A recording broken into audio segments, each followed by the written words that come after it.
What is up, everyone? Welcome back to the channel. It is currently 100 degrees outside. My AC, which is right here, is usually on, but because of this video, I had to turn it off. I'm not gonna rush the video, but just know I'm dying inside, okay? Okay, so usually I make videos about speculative stuff, okay? I try to predict the future with Animal Crossing. Now let's just open-ended, just stuff that I think would be, needed in this game. So yeah, whatever the title is, 5 updates that would save Animal Crossing or something like that. Of course, it's not that serious, but I feel like it's a little play on like the people that are taking it this serious. With that said, I do think that we do need an update in this game, like yesterday. But yeah, five updates that I think could save this game is basically what we're going to be talking about. Let me know of my 5, and let me know if you have any other updates that you think that I missed, because 5 ain't enough, all right? So number 1, and these are in no particular order, is going to be NPCs, okay? Now, this involves every facet of NPCs. The current NPCs we're missing. And when I say NPCs, non-playable characters, sort of like Flick, CJ, Daisy May, I'm talking about the ones that didn't make the cut, all right? Now, Nintendo has set themselves up in a brilliant way where they made this game a deserted island, okay? So, hey, we're Nintendo. Deserted island means nothing and no one. Very, very clever, okay, Nintendaddy? Yeah, we need more NPCs in a big bad way. I think this is the reason why people compare New Leaf and New Horizons so critically, because this game does feel empty. I remember a lot of the charm of the previous Animal Crossing games being experiencing a day in the Animal Crossing world, running into these crazy characters like Rossetti, like Digby, like Dr. Shrunk. All these characters probably mean nothing to a first-time Animal Crossing player, but just know that Animal Crossing used to be like a lived-in world. Like, you thought you were, you were just inserted into this living, breathing environment. And I feel like the deserted island, while I do like the overall theme of it, I think has hurt the game because there's not enough sort of characters to interact with. Now, I wouldn't be opposed to them adding new characters. I actually think that the newer characters, Daisy May, Flick, CJ, the Dodos, they're actually quite fun and like enjoyable to interact with. I just want more of them. So if you're not going to add in characters, at least work on the current ones.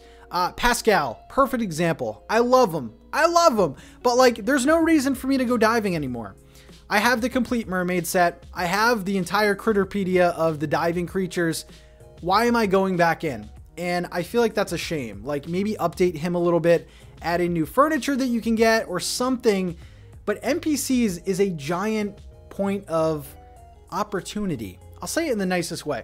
Of course, people want Brewster, they want Cap'n, and I think the game is set up in a great way for all of that to happen. Maybe we can go to the Dodo Airlines, and instead of going to Harv's Island or a Mystery Island, we could go to a city island where all these NPCs live and kind of interact. So that would be like my dream. I don't think NPCs fix the longevity of this game, but they make it more of a complete game. So number 1 is NPCs. If I had to pick one to be added, if I could only choose one, I guess it would be Brewster, the overhyped big old pigeon. Okay. Number 2, let's continue on here. And these are impactful. Will save Animal Crossing. Number 2 is a terraforming waterscaping update. Okay. Terraforming waterscaping is exclusive to New Horizons. I remember when I first saw the reveal trailer, that was something where I was like, oh my God, I have full control over my island. And it seems like customization was the route that this team chose to make this game stand out a little bit more. Now, don't get me wrong. I love waterscaping terraforming. I think that it's just a little on the basic side, okay? So I think it's a good system. It just needs to update, okay? So waterscaping, we can essentially like make water on our islands. We can make rivers, ponds, but it pretty much stops there. Well, waterfalls, but it pretty much stops there. So maybe we can make waterfalls, but like the ability to put a path behind it, some different, more interesting water features I think would make this game a lot better. Also, terraforming, if you think about it, all we can do is raise or lower land and round edges off. Like, we can't really do much. If you go to the museum, it's a perfect example of like different levels of land that they were able to do. So something like that, maybe hills, maybe tunnels. I think tunnels would be a cool thing to do.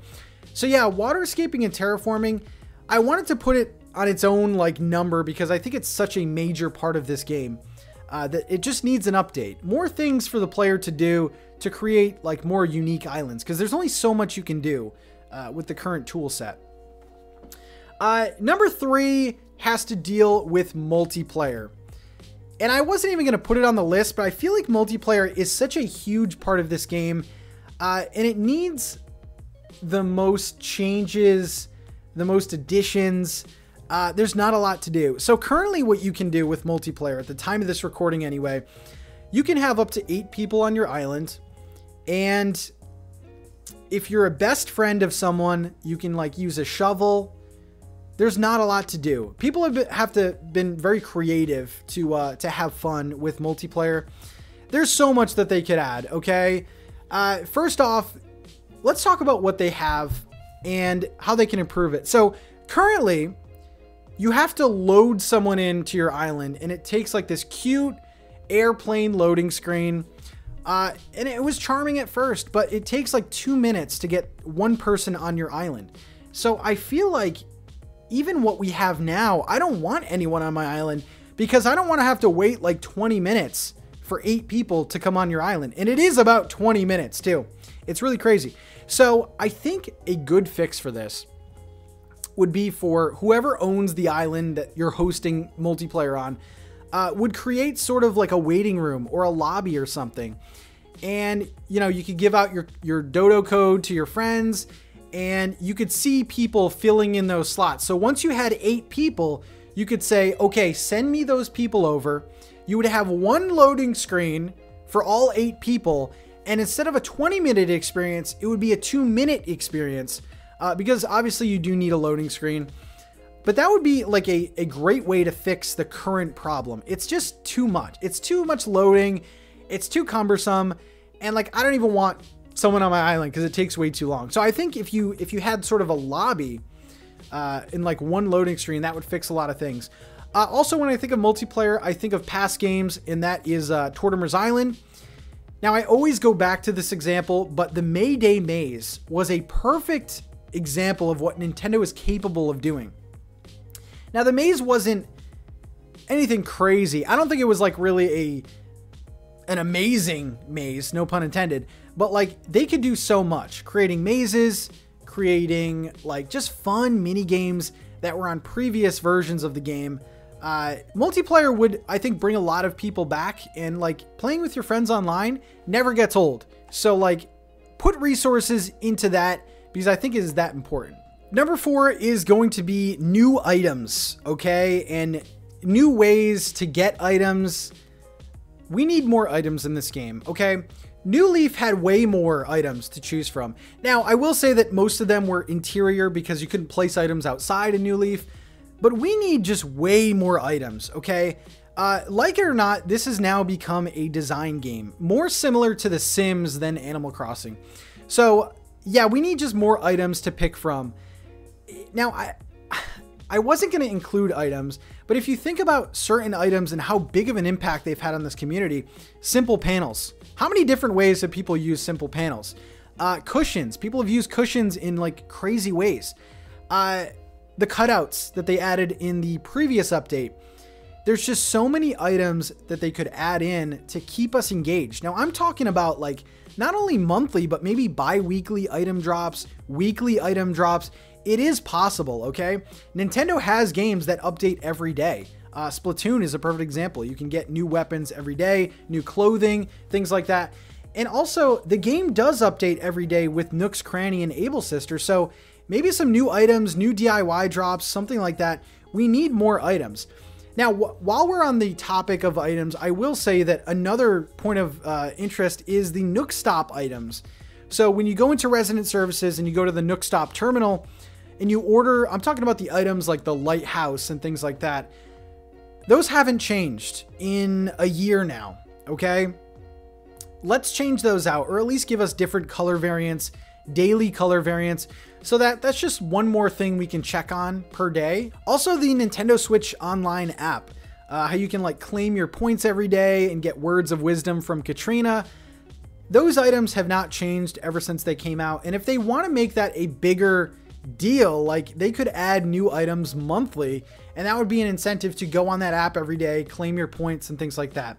Currently, I think I have 500 points and nothing to spend them on because I have all of the items from the app. So yeah, just new items in general, but also the ways that we can get items, improve them a little bit, update them a little bit. And I think a lot of players would be happy with that. And finally, number 5, I feel like is a boring answer, but in terms of keeping this game alive and extending the longevity of it, quality of life. Now, I have been on record of saying that I don't want some of these things added in because there's like bigger things to address. And the reasons that I said before are much more important. NPCs, multiplayer, terraforming, things like that. But I think realistically, if we want to talk about things added to the game, I think quality of life goes a long way. So I'm talking about batch crafting. I'm talking about Able Sisters, the cart. Everyone mentions that. Buying as many items as you can without buying things one at a time. Those little things, I think, help out the player a lot, but also speed up the game. So quality of life needs to be a consistent thing. The loading screen thing that we were talking about earlier, that's quality of life. Going, to Mystery Islands, but instead of going back to the Dodo airline, going to the next Mystery Island instead of like doing that whole process. So quality of life is great. Customizing fences, little things like that, nothing major, but if you continue and like update the game with that, it goes a long way. So let me know in the comments, like some of your quality of life things that you would like added to the game. I know for one, that like airport thing that I mentioned is very important to me. I was going to add this in, so I guess this is a bonus one. Those are my main 5. You can react to those if you want. But number 6, or whatever, is something with villagers. Now, the reason why I didn't add it in the 5 list is because I don't know what angle I want to take this at. Okay, I think villagers in general need some sort of an update, whether it's a dialogue update, new villagers. New interactions with villagers. I know in past games, there was like, you can play hide and seek with your villagers. That was really fun. There is something in the game already where they send you on a treasure hunt and you have to find the dig spot and you get treasure. But yeah, just more of that. Villagers coming to your house. They used to like coordinate play dates and things like that. There's just something missing with the villagers in this game. And I can't put my finger on it. Okay. But yeah, that's a bonus one, something with villagers. Anyway, those are my updates that I think could, quote unquote, save this game. The game, as of right now, I think needs something to keep the players involved. I know that there's nothing paid, which is maybe the reason why Nintendo's sort of taking their time. What's the incentive to continue to update the game at this point? But I think the game isn't finished. And there's a bunch more things that I can rattle on about. Harv's Island is an embarrassment. There's nothing to do. You can't explore the whole island. And I feel like a game like this, you should be able to explore every nook and cranny. I'm like on a roll with these puns here. But yeah, those are just my 5 that I thought of. Maybe we'll make a part 2 to this video. Again, let me know in the comments what you think of my list and some of the things that I may have missed. But anyway, thank you guys again for watching, and I will see you in the very next video. Peace out.